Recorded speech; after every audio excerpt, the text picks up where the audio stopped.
Promote చేసుకోలేకపోవడం కాదండి, నేను రాలేదు కదా డిసప్పాయింట్ అంటే నిజంగా చెప్తున్నాను కదా.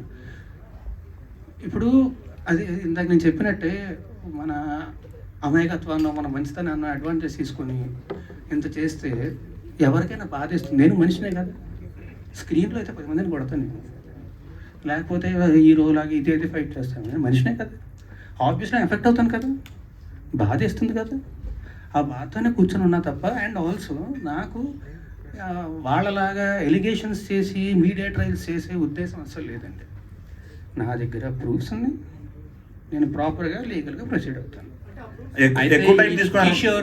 ఈ షోరీల్లో 8 minutes షోరీలు చూపించారు కదా, ఈ షోరీల్లో అక్కడ పెళ్లి అనే మాట రాగానే ఒకసారిగా ఉలికిపడ్డారు. యాక్చువల్గా రియల్ లైఫ్లో అలాంటి ఇన్సిడెంట్స్ ఎప్పుడు? నాకు పెళ్ళి అంటే చాలా భయం ఉండేది. నేను ఇప్పుడే కాదు, ఇంతకు ముందర ఇంటర్వ్యూలు ఏవి తీసుకున్నా సరే మీరు చూస్తారు కదా, అన్ని ఇంటర్వ్యూలను ఉంటుంది. ఎప్పుడైనా మీరు ఆ ప్రశ్న అడిగితే వెంటనే నేను చెప్తా, నాకు జీవితంలో పెళ్లి అనే వద్దు, ఒకవేళ పొరపాటు జరిగితే ఎప్పుడు జరుగుతారో నాకు తెలియదు, కానీ నాకైతే అసలు ఇంట్రెస్టే లేదు. రియల్ లైఫ్లో కూడా ఏం లేదు కదా? రియల్ లైఫ్లోనే అంటున్నాను, నాకు అసలు ఇంట్రెస్ట్ లేదు. రవికుమార్ ఏమొచ్చే ఫోటోలు చూపించండి. రవికుమార్ చౌదరి గారు, రవికుమార్ చౌదరి గారు తెలిసి వ్యక్తిగత ఇక్కడ ఎవరికి వ్యక్తిగతంగా నీ మీద వ్యతిరేకత ఉండి అడగట్లేదు ఇదేమీ కూడా, ఎందుకంటే నువ్వు ఇప్పుడు దాకా మీడియా ముందుకు రాలేదు కాబట్టి, క్వశ్చన్స్ ఉండే కాబట్టి అందరిలో కూడా అదంతా కూడా రిఫ్లెక్ట్ అవుతుంది. ఇన్ని రోజులుగా ఏదైతే నీ మీద ఎలిగేషన్స్ వచ్చాయో ఇదంతా అందరికి, ప్రపంచానికి అందరికీ తెలిసిందే కదా. ఇన్ని రోజులుగా ఇలా బయటికి రాకుండా మీరు లోపలే ఉన్నారు కదా, అంటే మీ ఇంట్లో ఉన్నారు. అవునండి, మీరు ఎక్కడ ఉన్నారు అక్కడ ఉంటున్నారు. సో ఇంతకాలం దీన్ని ఈ పెయిన్ అయితే ఏదైతే మీరు ఇప్పుడు దాకా ఫేస్ చేస్తారు దీన్ని ఎలా తీసుకుంటున్నారు? నేను ఆమె హైపర్ సెన్సిటివ్ పర్సన్, నాకు ఫస్ట్ ఇమ్మీడియట్గా చాలా ఎఫెక్ట్ అయిపోతాను. అండ్ ఆల్సో మనం చేయని తప్పుకి వచ్చి ఇన్ని నిందలు వేస్తుంటాయి, ఖచ్చితంగా ఆబ్వియస్లీ ఎవరికైనా బాధేస్తుంది. And I'm hyper sensitive person, so నాకు మరీ ఎక్కువ ఎఫెక్ట్ అయిపోతుంది.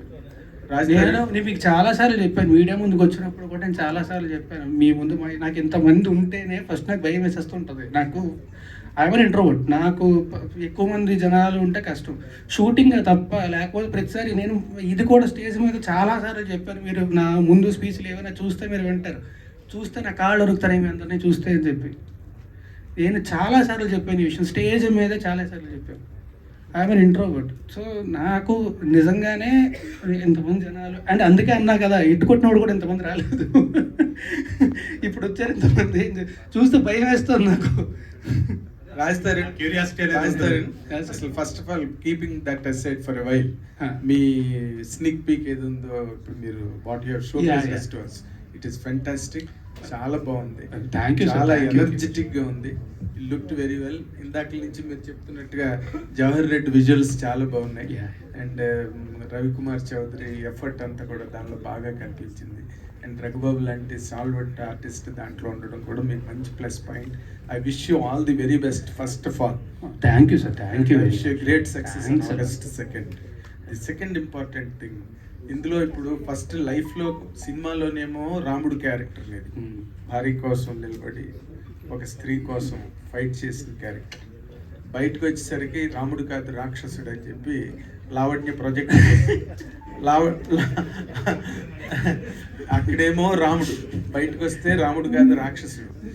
ఈ మధ్యలో నాకు 32 ఏళ్ళండి, నేను చెప్తున్నా ఇప్పుడు, నేను గర్వంగా ధైర్యంగా చెప్పుకుంటా, నాకు 32 ఏళ్ళు. ఎస్, నా 32 వయసులో నేను కొన్ని వేల మందిని కలిసి ఉంటాను, వేల మందితో నాకు సాన్నిహిత్యం ఉండుంటుంది. మొత్తం సినిమా ఇండస్ట్రీలో కానీ బయట కానీ అందరితో కూడా ఆబ్వియస్లీ వేల మంది నాకు తెలిసి ఉంటారు కదా ఇప్పటికీ 32 ఏళ్ళ జీవితంలోనే. ఎగ్జాక్ట్లీ. ఎవరన్నా ఒకళ్ళు వచ్చి నేను మంచివాడిని కాదు ఇలాంటి వాడిని అని చెప్తే నేనే రెడీగా ముందుకు వస్తాను, ఎవరిని అని అడగను. Okay, that's okay. But as a person, ఇందాక నువ్వు అన్నట్టుగా ఆబ్వియస్లీ చాలా effect, as a person of human emotions, intense actor కూడా కదా నువ్వు. బట్ ఈ రెండింటి మధ్య నీ లైఫ్ ఏ విధంగా ఎఫెక్ట్ అయింది? How could you handle all that? అంటే టు బి ఆనెస్ట్ అండి, ఐఎమ్ గ్లాడ్ దట్ నేను ఇవాళ వచ్చినందుకు. అదర్వైజ్ నేను ఇంకొక వారం 10 రోజులు కూడా ఇలాగే ఇంట్లో కూర్చొని బాధపడుతూ ఉండేవాడిని. I'm glad I came meet all you people because మీతో మాట్లాడాను కాబట్టి లేదంటే నేను చెప్పా కదా ఆమె హైపర్ సెన్సిటివ్ పర్సన్, చిన్నదానికి కూడా చాలా ఎక్కువ ఎఫెక్ట్ అవుతుంది. సో ఆబ్వియస్లీ నాకు చాలా బాధేస్తుంది, ఆబ్వియస్లీ చాలా ఎఫెక్ట్ అవుతాయి. అండ్ నేను మాత్రమే కాదు, మా పేరెంట్స్, మా ఫ్యామిలీ అందరూ ఎఫెక్ట్ అవుతారు కదా. అందరికీ నా గురించి తెలుసు, నా గురించి అందరికీ తెలుసు. తెలిసేలా జరుగుతుంది అంటే ఆబ్వియస్లీ వాళ్ళు బాధపడతారు. అండ్ వాళ్ళు బాధపడడం మాత్రమే కాకుండా ఒకే ఒక మీడియా ఛానల్ మా ఇంటికి వెళ్ళి తలుపులు బాది, వాళ్ళు హార్ట్ పేషెంట్స్ అండి, బీపీ పేషెంట్స్, విపరీతం డయాబెటీస్ ఉంది వాళ్ళకి, ఇంటికి వెళ్ళి బాది వాళ్ళని ఇబ్బంది పెట్టాల్సిన అవసరం ఏమొచ్చింది వాళ్ళకి? I'm very sorry. No, you can't tell that because ఒకటే ఒక మీడియా ఛానల్ ఏమండి గుమ్మడికే దొంగ ఎవడంటే భుజాలు తనుకున్నాడంట. let us once again let me talk, Raj. You can't tell that we are media representatives. ఒక ఇండివిజువల్ పర్సన్ కోసం మేము పని చేయం. I wanted to tell this. మేము పని చేసేది ప్రజల కోసం, ఇండివిజువల్ పర్సన్ కోసం కాదు. సో మై క్వశ్చన్ ఇస్, ఇంతకుముందు నేను మాట్లాడేటప్పుడు I don't want to talk అన్నా. I don't know why you don't want to talk to you. I'm very sorry. Why? Let me know. అంటే ఒక మీడియా పర్సన్ ఎక్స్పోజ్ చేస్తే, because I was the first one who brought Lavanya interview. So మీరు నా మీద grudge పెట్టుకోవడం it is not nice.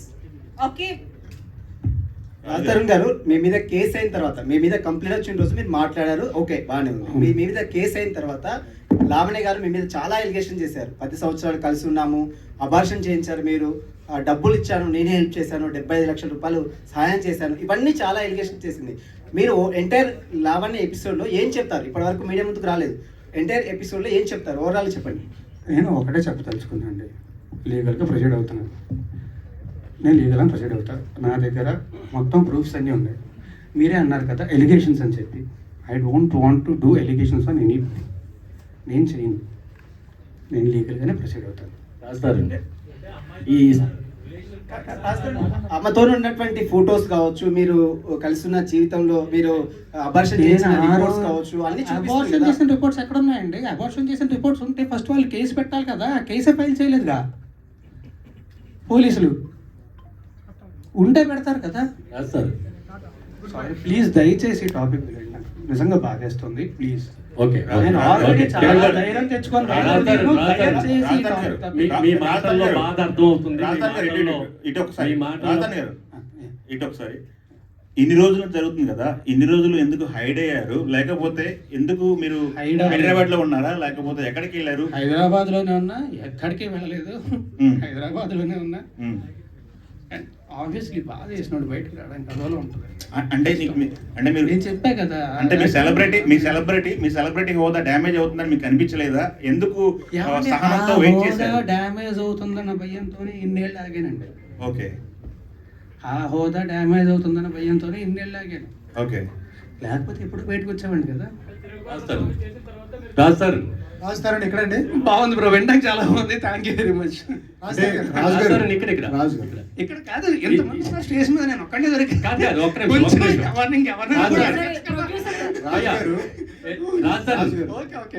ఈ total Lavanya episode చుట్టూ మిమ్మల్ని డ్యామేజ్ చేయడానికి కానీ, మిమ్మల్ని హట్ చేయడానికి కానీ వెనక ఎవరన్నా పెద్ద హస్తం ఉందని మీరు అనుకుంటున్నారా? నాకు ఏమీ తెలియదండి, నాకు నిజంగా ఏమీ తెలియదండి.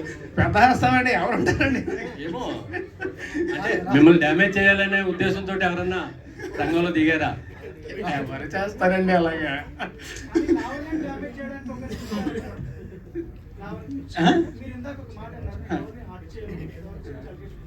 కానీ మీకు సంబంధించిన పర్సనల్ వాయిస్ కాల్స్ కానీ అన్నీ కూడా ఒక వ్యక్తి ద్వారా మీరు రిలీజ్ చేపిస్తున్నారు, ఒక యూట్యూబ్ ఛానల్ కూడా పంపించారని అలిగేషన్ మీ మీద. ఏమండి అలా నేను ఒకటి చెప్తా ఇక్కడ, దీనికి మీకు ఒకటి చెప్తాను నేను. ఇప్పుడు అలాగే నా వేరే ఫోన్ కాల్స్, నా వేరే వీడియోస్, నా వేరే వాట్సాప్ చాట్లు ఇవన్నీ బయటకు వచ్చి నేను రిలీజ్ చేసుకున్నాను. అవన్నీ తనకు సంబంధించి రిలీజ్ చేసింది ఓన్లీ మాల్వి మల్హోత్రాకి సంబంధించి రిలీజ్ చేసింది. అదే అండి, ఆవిడ క్లియర్ గా చెప్పింది కదా, వచ్చి రాస్తారన్న ఫోన్ నా దగ్గర ఉంది, యాక్సెస్ నా దగ్గర ఉందని చెప్పి. నేను ఎందుకు చేస్తా? అలా చేయాలంటే నా దగ్గర ఇంకా చాలా ఉన్నాయి, చాలా ఉన్నాయి నా దగ్గర. అవన్నీ పోలీసులకి ఇస్తారా మీరు? నేను లీగల్ గానే ప్రొసీడ్ అవుతాను. పోలీసులకు మాత్రమే, పోలీసులు కోర్టుకి ఇస్తాను, లాయర్కి ఇస్తాను, లాయర్ కోర్టులో సబ్మిట్ చేస్తాను. ఫ్యామిలీ ఉంది కదండి, ఒక అమ్మాయి అవునండి. అలిగేషన్స్ చేయించడం మీరే అంటున్నారు కదా మళ్ళీ అలిగేషన్స్ అని చెప్పి. తననే చేపిస్తున్నారండి పర్సనల్ గా. నేనేం చేయించాను? అరే మరి ఒక వ్యక్తి వచ్చి అదే పనిగా మీకు సపోర్ట్ చేస్తూ వీడియోలు ఆడియోలు రిలీజ్ చేస్తున్నారు యావండి ఆయన నాకు సపోర్ట్గా వచ్చారు అండ్ ఆయన ప్రూఫ్స్తో వచ్చారు. అంటే గ్రూప్స్ ఎవరు వచ్చారు అసలు క్రైమ్ రిపోర్టర్ మాకు ఎఫ్ఐఆర్ ఆయనకి నాకేం తెలుసు, నా దగ్గర లేవు అవి. ఓకే రాజు గారు ఒకటి అంటే ఈ ఇష్యూ టోటల్ ఇష్యూలో మగవాళ్ళు కూడా బాధితులే, కానీ మగవాళ్ళే ఎలిగేషన్ చేయబడుతున్నారు. అంటే మీరు సెలబ్రిటీ కాబట్టి ఈ విషయం బయటకు వచ్చింది, చాలా మంది మగవాళ్ళు. కానీ అందులో కూడా కరెక్షన్ ఉందండి. అందరి గురించి అనట్లేదు, కొంతమంది మాత్రమే తప్పుడు కేసులు పెట్టే వాళ్ళు ఉంటారు తప్ప అందరూ అనట్లేదు. ఇప్పుడు మనకి ఈ ఉన్న సెక్షన్లు ఇవన్నీ కూడా దాన్ని అడ్వాంటేజ్ తీసుకొని తప్పుడు కేసులు పెట్టే వాళ్ళు ఉన్నారు తప్ప అది నిజంగా ఉపయోగపడుతుందని చెప్పి పెట్టారు.